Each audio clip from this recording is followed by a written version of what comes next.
જ્યાં રઘુકુળના નાયક રામને ધર્મ અને મૃત્યુ પર જીત શીખવવા માટે ગુરુ વશિષ્ઠે શ્રી રામને શિક્ષિત કર્યા હતા કે સત્ય અને ધર્મનો માર્ગ જીવન જીવવાની સાચી કથા લખે છે. ગુરુ શ્રી કૃષ્ણ અને શિષ્ય અર્જુન કર્મયોગ અને ધર્મયોગ માં કર્મણ્ય બાધિકારસ્તે ફલેષુ કદાચન માં કર્મફલ હેતુભી તે સગોસ્વ કર્મણિ. જ્યારે યુદ્ધના મેદાનમાં અર્જુન લડવા જાય છે ત્યારે શ્રી કૃષ્ણ તેમને શીખવાડે છે કે તું કર્મ કર, ફળની ચિંતા ન કર. વિવેકાનંદ પૂછતા કહે છે કે શું તમે ભગવાનને જોયા છે? ત્યારે રામકૃષ્ણ ઉત્તર આપે છે, હા, હું ભગવાનને જોયા છે અને એમ જ જોયા છે જેમ તું મને હમણાં જોઈ રહ્યો છો.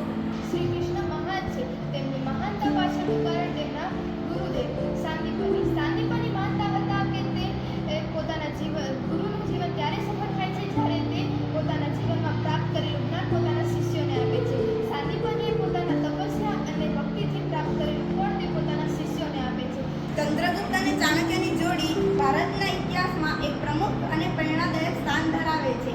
તેઓએ મૌર્ય સામ્રાજ્યની સ્થાપના કરી. ગુરુ દ્રોણાચાર્ય અને શિષ્ય એકલવ્ય. શિષ્ય એકલવ્ય ખૂબ જ નિષ્ઠાવાન અને પરમ ત્યાગી હતા. જંગલની શાંતિમાં સંતોષે ભરાય, જંગલની શાંતિમાં સંતોષે ભરાય.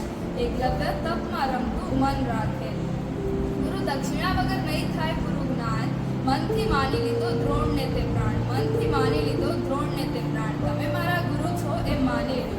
મૂર્તિ બનાવી ધનુષ્ય ધારતો, મૂર્તિ બનાવી ધનુષ્ય ધારતો.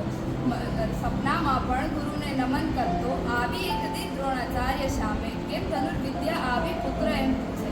તમે મારા ગુરુ છો, હૃદયથી માનેલું, શ્રદ્ધા વડે શીખેલું, હૃદયથી માનેલું, શ્રદ્ધા વડે શીખેલું. ગુરુ દ્રોણે ગુરુ દક્ષિણા માંગી, અંગૂઠો માંગ્યો. ભક્તિ ભરેલા હાથે તત્કારથી ત્યાગ્યો, ભક્તિ ભરેલા હાથે તત્કારથી ત્યાગ્યો. ભલે એકલવ્ય યુદ્ધ ન જીત્યા પણ ભક્તિથી જીતી લીધા સૌના હૃદય. દત્તાત્રેય પોતાના જીવનમાં પ્રકૃતિ અને જીવોના 24 ગુણોથી જ્ઞાન પ્રાપ્ત કર્યું હતું. તેઓ